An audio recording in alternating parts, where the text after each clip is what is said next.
Mama, are you exhausted from not sleeping? Today I'm going to share my 7 favorite sleep hacks to get you back to sleep faster, even if you're breastfeeding. Hey Mama, I'm Gregorio, creator of The Present Mama, certified herbalist with Dr. Aviva Ram and mama of twins. And I'm on a mission to help you feel calmer, more focused and energized after birth naturally. So if you haven't already, make sure you hit the subscribe button and the bell to be notified of my new video each Tuesday. So today we're talking sleep. How do I know what I'm talking about? I spent over 2 years not sleeping after having twins, and this continued for years later. So I see many moms struggle with insomnia and think that their body will heal soon, they'll get back to sleep soon, but often that doesn't happen. What typically happens is your children finally start sleeping and you can't sleep. Isn't that a kicker, right?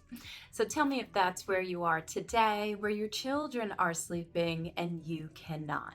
Now, there are root causes for why this is happening, and let's explore some of those reasons right now. So some reasons why you can't sleep after birth: low blood sugar. This is huge. I find so many moms are vegan or trying to eat well to lose weight. It's really important that you eat a high quality protein to keep your blood sugar steady, especially after birth. Number 2, alcohol and caffeine. We'll dive into this a little bit more, but these are 2 drinks that really, well, coffee for caffeine, but chocolate as well, that are really interrupting your sleep. Hormones. Moms are finally figuring out it feels hormonal, right? So it does. Cortisol rises after childbirth, but also if you're estrogen dominant, you might have a hard time clearing those hormones from your body. So estrogen dominance is really a problem after birth, especially if you're not sleeping, feeling like you can't lose the weight, and having other symptoms. We'll have some more information on estrogen dominance coming up soon.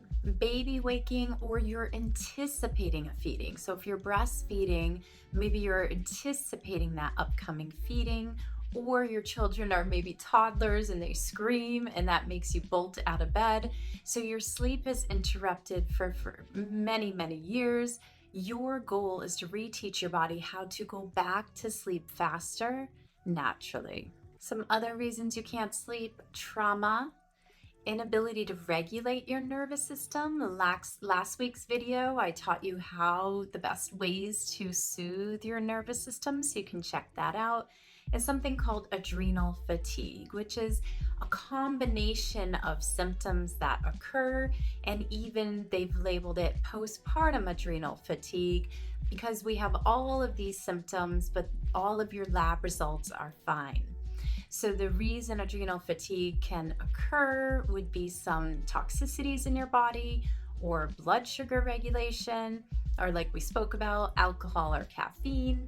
So it's an umbrella term to describe what your body is going through, and insomnia, anxiety, and depression are some of the symptoms under adrenal fatigue. So how can you go back to sleep faster? Number 1, we talked about caffeine and alcohol. So let's break this down, right? Caffeine. If you are struggling with anxiety and depression, the number 1 thing you may want to focus on is reducing your caffeine consumption, or you do want to focus on, because it's interrupting your sleep. So if you are having more than 1 cup of coffee after noon, 12 noontime, then I'd encourage you to replace your second or third cup of coffee with either green tea or the One Daily Tea Blend, which consists of stinging nettles and milky oat tops. You're looking for something more nourishing rather than continually depleting your body and drying your body out with cups of coffee. It's also affecting your sleep and your nervous system. So as much as you can, if you need that cup of coffee, make sure it's before noon and it's only 1 cup. Now, depending on where you are in your journey, if you're drinking alcohol, maybe you're pumping and dumping, maybe you're done breastfeeding, but alcohol is the second thing that's really affecting our sleep. It disrupts your gut health. It creates anxiety. It has you craving for sugar. And what may happen is it helps you go to sleep, but then you wake up in the middle of the night and can't go back to sleep. It's also affecting your liver health, which it's so important to support your liver in the postpartum time because your liver is processing so many hormones. And if you're a twin mama like I am, they say that we have double the hormones because of double the kids. So just keep that in mind, that liver health is something you do want to address if you're struggling with insomnia. So the second sleep hack is to soothe your nervous system. So I'll put a link below to last week's video, but some simple ways to soothe your nervous system is to practice some breathing exercises.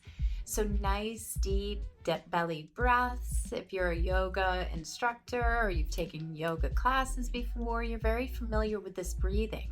I'd encourage you to continue with it most days of the week, if not every day. So think alternate nostril breathing, breath of fire, I should say, yoga nidra, the square breathing. So tap into these breathing techniques to help calm your system, your nervous system every day. The third sleep hack is to add in herbal teas and maybe a tincture into the tea. So what do I mean by this? You might have a cup of chamomile and passion flower tea that is safe while breastfeeding, and then maybe add a drop or two of valerian root if that works for you. If you're not breastfeeding, maybe kava kava. So the combination of the tea and the tincture can help you fall asleep faster. Are you afraid to use herbal teas and tinctures? Let me know in the comment below what your number one fear is, and I might be able to send you a video to help you feel more confident using herbal medicine. Number 4, the fast sleep hack to go back to sleep faster is homeopathy. Do you use homeopathy? I'd love to know. So there's 2 homeopathic blends that moms love, and we'll talk about that at the end of the video.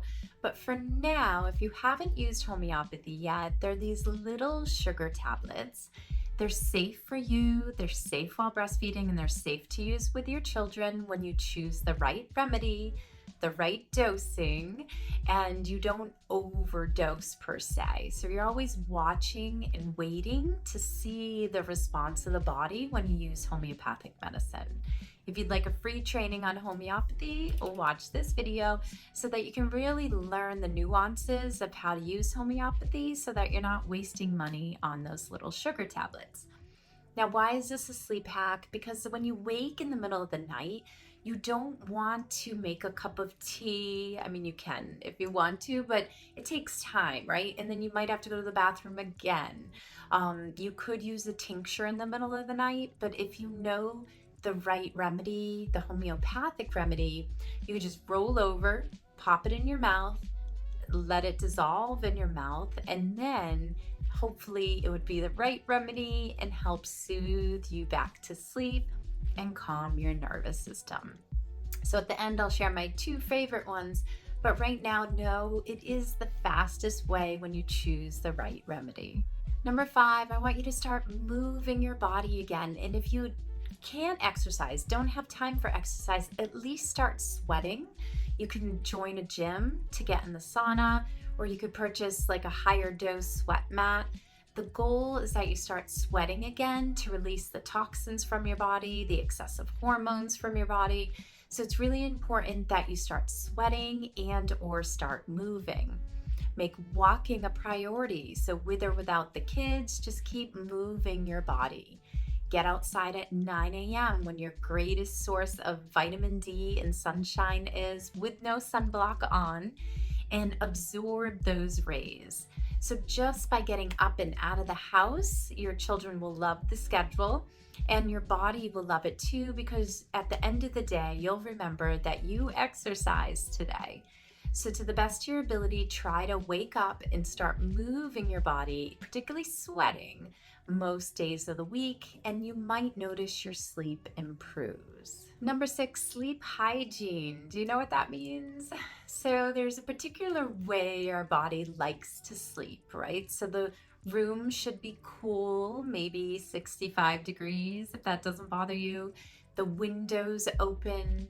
You might need a background noise like a sound machine or a fan. Just don't point the fan at you. You want to love your sheets, love your comforter. You want to feel safe in your bedroom. If you don't feel safe in your bedroom, how are you supposed to go to sleep? Try to get the animals out of the bed, the kids out of the bed, and make sleep a priority so that you are shutting off things. You're turning down at about 8 p.m.